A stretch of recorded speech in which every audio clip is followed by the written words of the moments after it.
بسم اللہ الرحمن الرحیم الصلاۃ والسلام علیک یا رسول اللہ وعلی آلک و اصحابک یا حبیب اللہ۔ Online health tips channel کے سلسلے روحانی علاج میں خوش آمدید کہتے ہیں۔ آج جو وظیفہ میں آپ لوگوں کے لیے لے کر آیا ہوں وہ وظیفہ قرض سے نجات حاصل کرنے کے لیے ہے۔ جیسا کہ آپ لوگوں کو معلوم ہی ہے کہ آج اکثر لوگ جو ہے وہ قرض میں مبتلا ہوتے ہیں، کسی نہ کسی وجہ سے وہ قرض میں مبتلا ہوتے ہیں، چاہے وہ غریب ہو یا امیر، ہر شخص جو ہے اس میں مبتلا ہے۔ اور ان حالات کی وجہ سے جیسے کہ آپ کو معلوم ہے کہ لاک ڈاؤن کے حالات جو ہے وہ اس وقت ہمارے ملک میں بلکہ پوری دنیا میں ہی کرونا وائرس کی وجہ سے ہیں، تو ان حالات کی وجہ سے مزید جو ہے وہ لوگ قرضوں کے بوجھ کے تلے دبے چلے جا رہے ہیں۔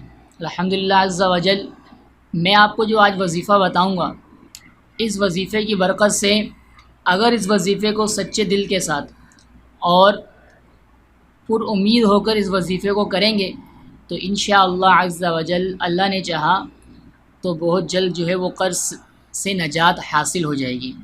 اور اس وظیفے کی ایک خاص بات یہ بھی ہے کہ جہاں قرض سے نجات حاصل ہوگی انشاءاللہ عز و جل آئندہ اس قرض میں مبتلا بھی نہیں ہوگا۔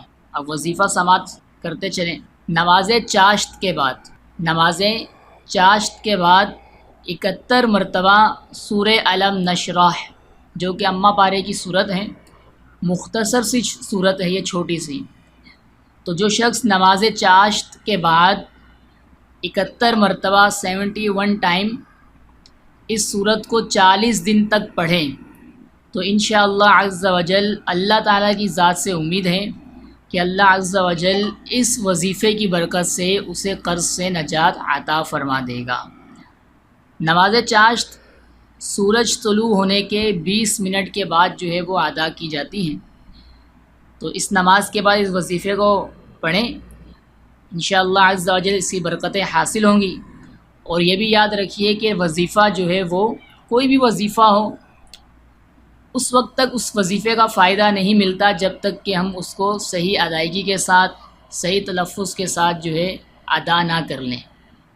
تو جو بھائی یا بہن تلفظ کے ساتھ قرآن پاک پڑھنا نہیں جانتے وہ ہمارے page Qasim on line Quran academy کا وزٹ کریں۔ اس پیج کا لنک جو ہے نیچے ڈسکرپشن میں دے دیا گیا ہے، اس لنک پر آئیں اور پیج ہمارا وزٹ کریں، مزید معلومات آپ کو وہیں سے حاصل ہو جائے گی۔ ہماری اس ویڈیو کو لائک بھی کریں اور ثواب کی نیت سے اسے زیادہ سے زیادہ شیئر کریں۔ انشاءاللہ عز و جل اگلی ویڈیو کے ساتھ دوبارہ حاضر ہوں گے، جب تک کے لیے اجازت دیجیے۔ السلام علیکم ورحمۃ اللہ وبرکاتہ۔